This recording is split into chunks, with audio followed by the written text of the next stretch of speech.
राजभवन के समीप धरना दे रहे विभिन्न संगठनों के लोगों से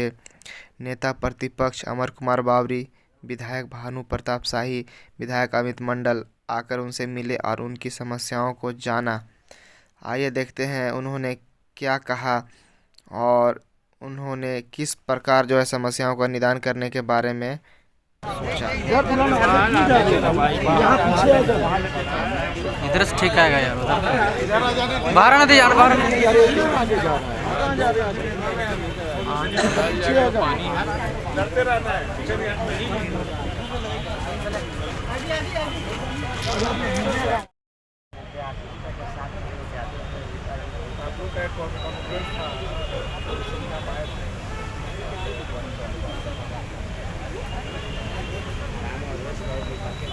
विवेक जी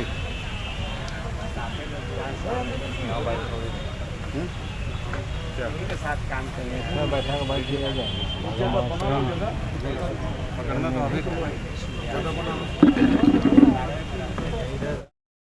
सौर्य का अवलंबन कर रहा है, जहां भारत ने 13 दिन के अंदर पाकिस्तान को घुटने टेकने पर मजबूर किया।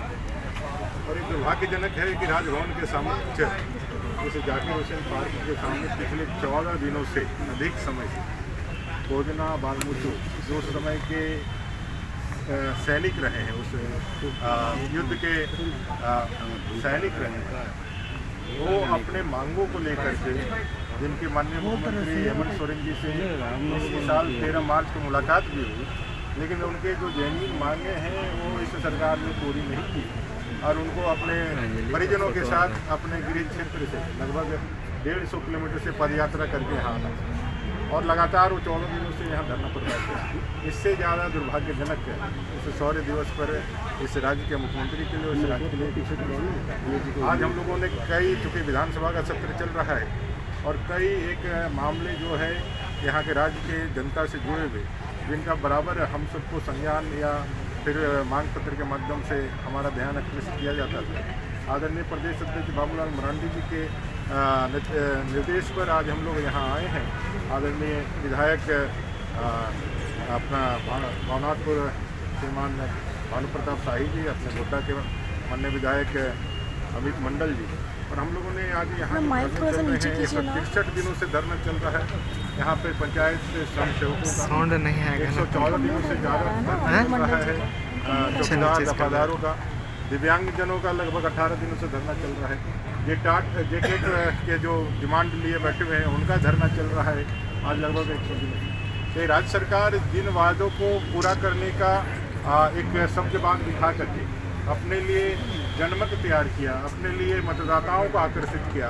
जिनकी भावना, जिनकी उम्मीदों को जगा करके 2019 में उन्होंने सरकार बनाई। आज जब सरकार अपने उत्तरार्ध पर है, जब सरकार अब 4 साल अपने पूरे करके अब अपने बहिर्गमन के रास्ता में देख रहे हैं, इन सब का जो है कहीं ना कहीं उम्मीद जो है टूट रहा है, कहीं ना कहीं इनके मन की जो आकांक्षाएं थी वो धूल दूसरी तोड़ी है। इसलिए सभी लोग आखिरी लड़ाई लड़ रहे हैं कि किसी तरह से राज्य सरकार पे दबाव बनाया जाए और इनकी उम्मीद है कि भाई हम लोग एक विपक्षी दल के रूप में इनकी बातों को सदन के अंदर मजबूती के साथ रखें। तो मैं इन तमाम लोगों को आश्वस्त करना चाहता हूँ, अपने विधायक दल के सभी ऊर्जावान और अपने लड़ाकू तेवर वाले विधायकों के साथ हम इस राज्य सरकार को मजबूर करेंगे उनकी मांगों पर सहानुभूतिपूर्वक विचार करने के लिए। और एक आग्रह तो अवश्य करेंगे कि भाई इमीडिएट आज ही कोयना बालमूची जी जो हमारे जो सैनिक है, हमारे वीर सैनिक हैं, उनके परिवार में उनकी पत्नी का तबीयत खराब हो गया है, 14 दिनों से यहाँ कड़ाके की ठंड में बैठे हुए, और ये अपने दिव्यांगजन जो लगातार आपके साथ बैठे हुए हैं, कम से कम मानवता, कम से कम संवेदनशीलता तो दिखाइए। कोई ना कोई एक प्रतिनिधिमंडल आकर के इनसे बात करिए, इनके ग्रीवांसेस को सुनिए। कई एक हमारे सत्ताधारी दल के जो माननीय विधायक हैं उन लोग आए हैं यहाँ पर, यहाँ आकर के फ़ोटो खिंचाए हैं, मिठाइयाँ खाई है, उन्होंने जो है अपना तो PR बढ़ाया है, लेकिन इन लोगों के जो है इन लोगों के समाधान तक पहुंचाने का काम नहीं किया है। मुझे लगता है कि इस राज्य सरकार को संवेदनशील होना चाहिए, और संवेदनशील नहीं होगी तो राज्य की जनता उनको उखाड़ फेंकने के लिए तैयार है। और हम लोग पूरी ताकत से सोमवार से जो विधानसभा का जो दिन चालू होगा उसमें हम लोग इन सबके विषय को अमर जी 18 तारीख को पंचायत सचिवालय आपको आमंत्रित किया है कि हम लोग घेराव कर रहे हैं, तो क्या आप इन लोगों के समर्थन में घेराव में शामिल हम होइएगा? लोग 100% इनके आंदोलन के साथ है। भारतीय जनता पार्टी के आंदोलन के साथ। क्या लगता है कि 4 सालों तक जो नेता प्रतिपक्ष सदन में नहीं रहा, उसके वजह से ये सारी समस्याएं उभर के आई? विपक्ष की आवाज को इस सरकार ने तो दबा के ही रखा। इस सरकार ने उन तमाम आवाज़ों को जो उनके कानों में पारा की तरह चुभती थी, उससे बचने के लिए उन्होंने हमेशा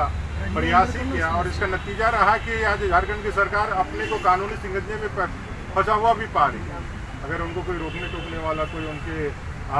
जो कर्तव्य है उसको याद दिलाने वाला रहता तो आज सरकार इस स्थिति में नहीं रहती। लेकिन मैं इतना जरूर जानता हूँ कि इन लोगों को जिस तरह से सरकार ने ठगा तो सभी वर्गों को है, लेकिन इनको जिस तरह से ठगा है ये सभी लोग भी सचेत हैं, और सभी लोग चाहते हैं कि भाई अब राज्य सरकार जो है उनके लिए न्याय देने के लिए या अपने कर्तव्यों का पालन करने के लिए आगे आए। लेकिन मुझे नहीं लगता है कि सरकार में संवेदनशीलता बची है, नहीं तो पहुंचना बालमूर्ति जी जैसे सही अपने सैनिक जो है इतने दिनों तक इस कड़ाके के ठंड में अपने हक अधिकार के लिए बैठे। धन्यवाद।